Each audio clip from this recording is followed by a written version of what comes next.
Bonjour à tous, je suis ravie de vous retrouver pour une nouvelle vidéo après une absence assez longue.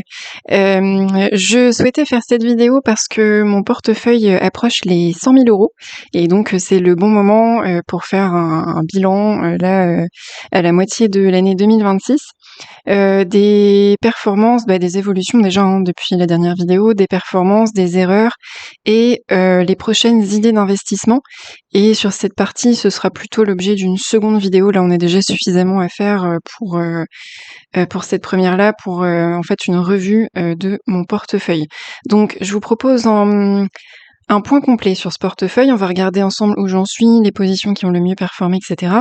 Donc déjà, au total, j'ai un peu plus de 97 000 euros d'actifs, dont environ 80 000 euros investis, et donc 6 000 euros de liquidité disponible. Là, ça a baissé en termes de liquidité parce que j'en ai profité pour investir. Il y a eu quelques soldes le mois dernier.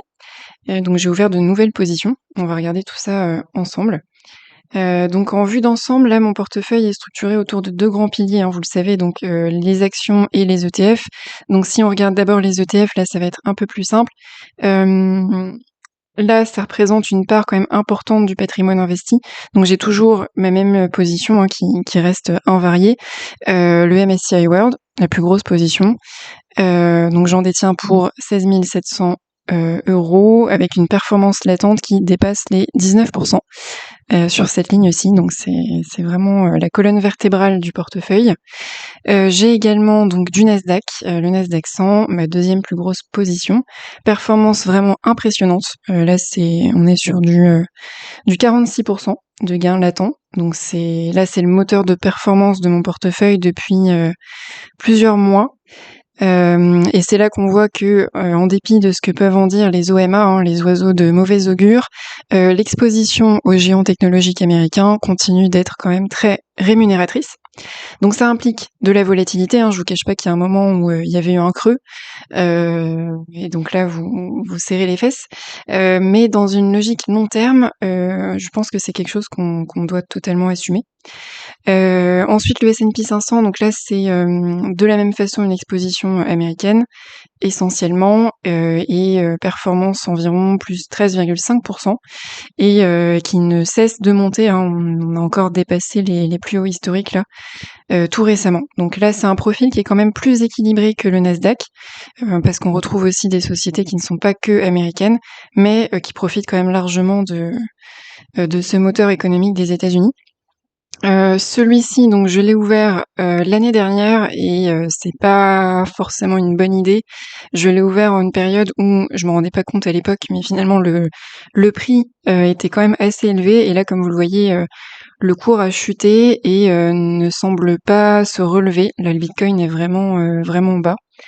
La crypto de manière générale, mais c'est vrai que comme les marchés sont haussiers, j'ai l'impression que là, la crypto, forcément, n'attire plus autant, et donc cette ligne-là est vraiment en berne. Donc je vais attendre, parce que c'est vrai que j'ai une conviction crypto qui est quand même assez faible. Je préfère vraiment les marchés, et donc je vais attendre, je pense que ça remonte à minima pour combler ma plus-value latente.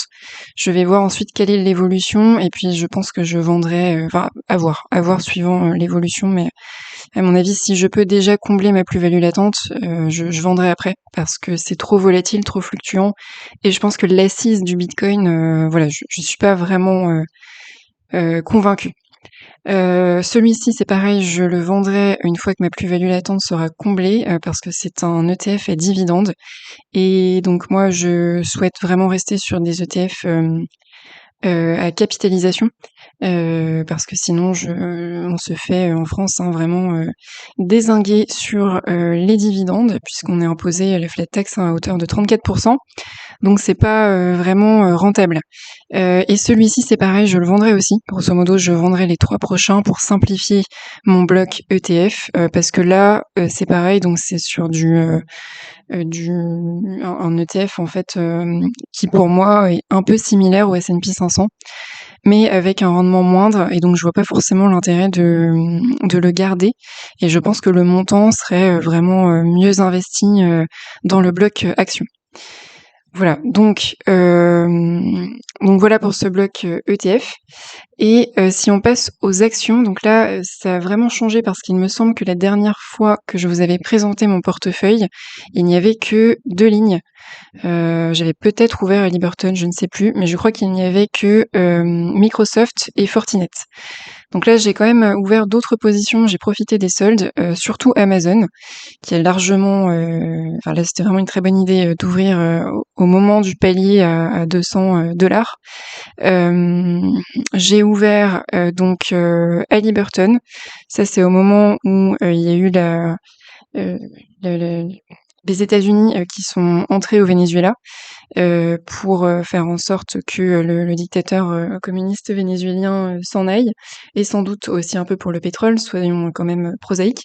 Euh, et donc cette ligne, je l'ai ouverte à ce moment-là parce que Halliburton est quand même une société très implantée dans tout ce qui est structure pétrolière, et donc je me suis dit qu'il y aurait forcément besoin de leurs services pour reconstruire l'industrie pétrolière vraiment mise à mal justement par la dictature communiste au Venezuela.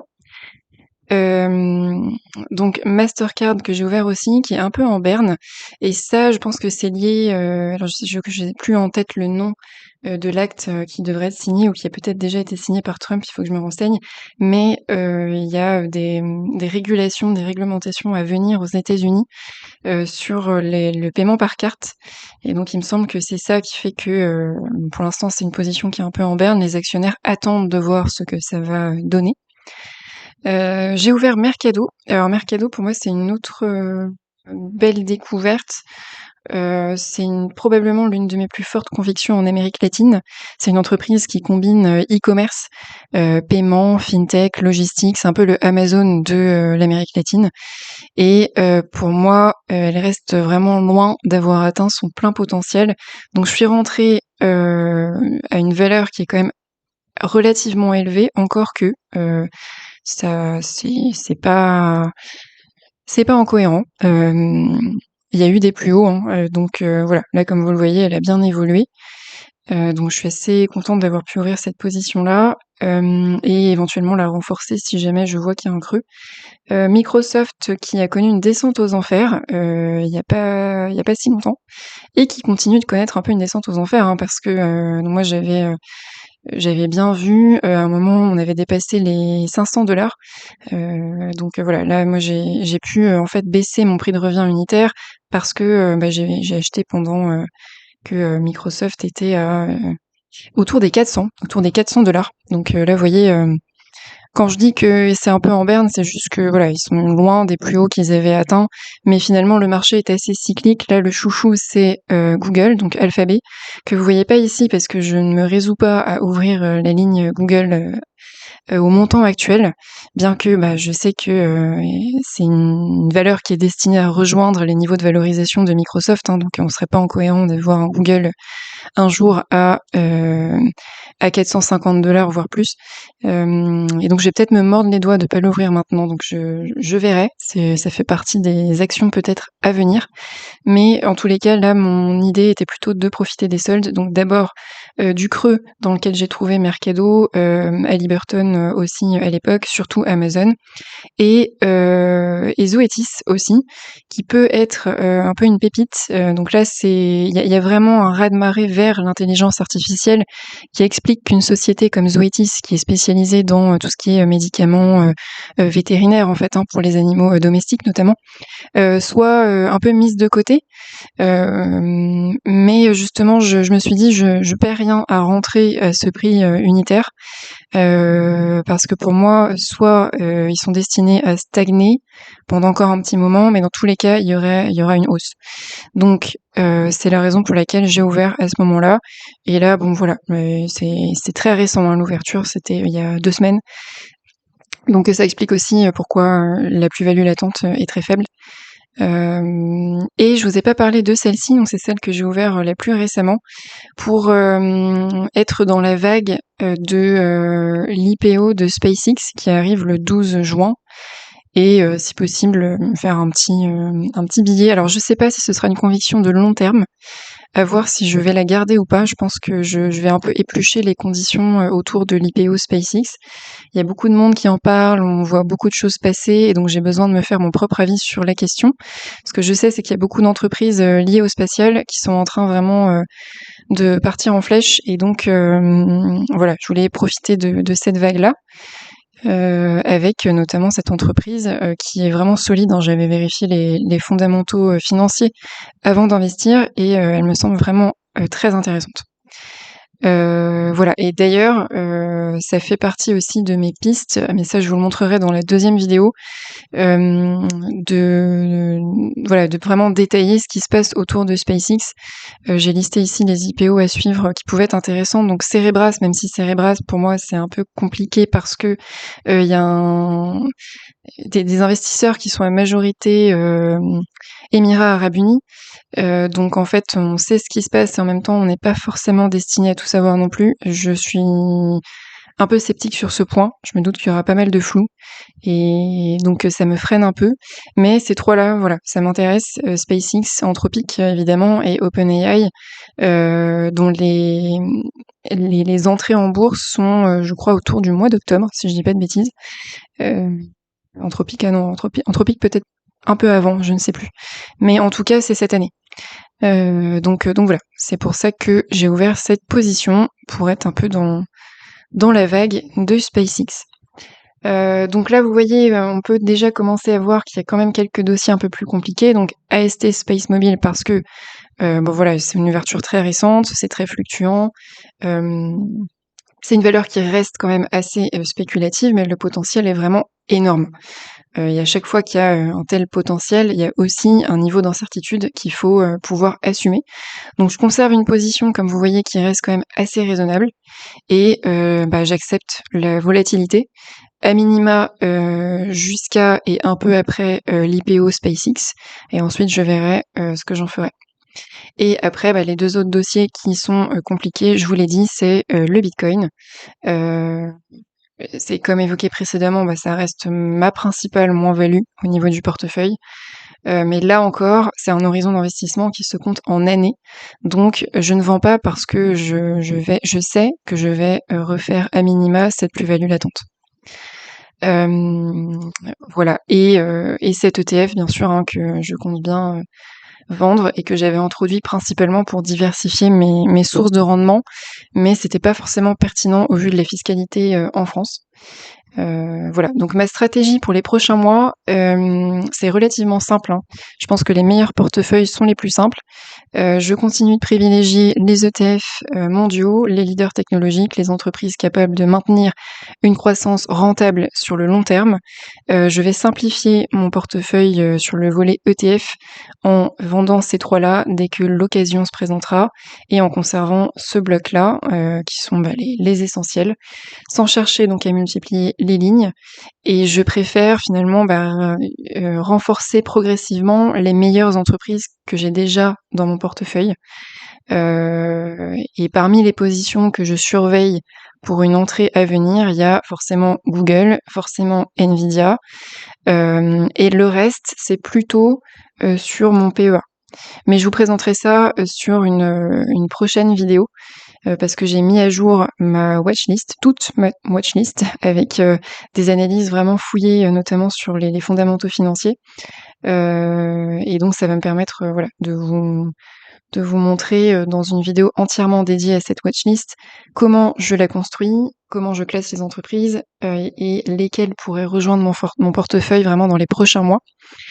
Donc c'est ça que je voulais vous montrer avec une évolution qui est vraiment très encourageante. Là, en l'espace de 2 mois, il y a vraiment eu une augmentation assez forte. Je suis à 14 000 € en fait de plus-value cumulée et j'espère bien cette année peut-être dépasser les 20 000 €, à voir ce que j'arrive à dégager en fait comme cash, comme poche de cash pour profiter d'une éventuelle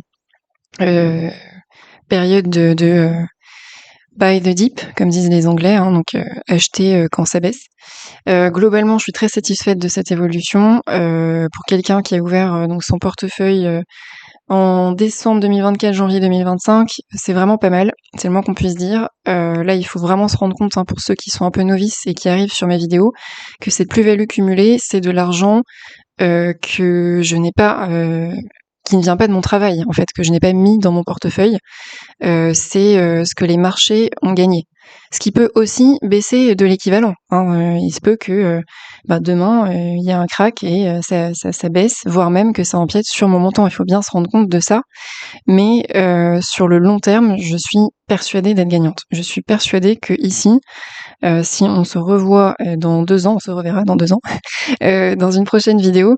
Là, je sais que ça va atteindre des sommets, si vous arrivez aussi à dégager suffisamment de cash et à investir ce cash dans votre portefeuille, forcément, ça augmente votre force de frappe. Voilà, donc la diversification fonctionne, les ETF jouent leur rôle d'éléments stabilisants. Les convictions fortes apportent de la surperformance, hein. On voit ici, j'ai vraiment tout de suite, j'ai profité, hein. Amazon, j'ai ouvert au plus bas. Halliburton, j'ai ouvert à un montant qui était vraiment intéressant, je pense. Fortinet, c'est pareil, j'ai ouvert au plus bas. Et Zoetis, j'ai la conviction que c'était aussi un plus bas. Voilà. Et surtout, c'est un portefeuille qui reste cohérent avec mes objectifs de long terme. Et bien voilà pour cette vidéo. Donc si cette mise à jour vous a plu, n'hésitez pas à mettre un pouce bleu, à vous abonner. Et puis dites-moi dans les commentaires quelle action de votre portefeuille vous surprend le plus positivement en ce moment. Ça serait intéressant qu'on puisse se servir en fait de cette plateforme YouTube pour discuter. Merci à tous de votre fidélité et je vous retrouve très bientôt pour la vidéo qui est consacrée à ma watchlist.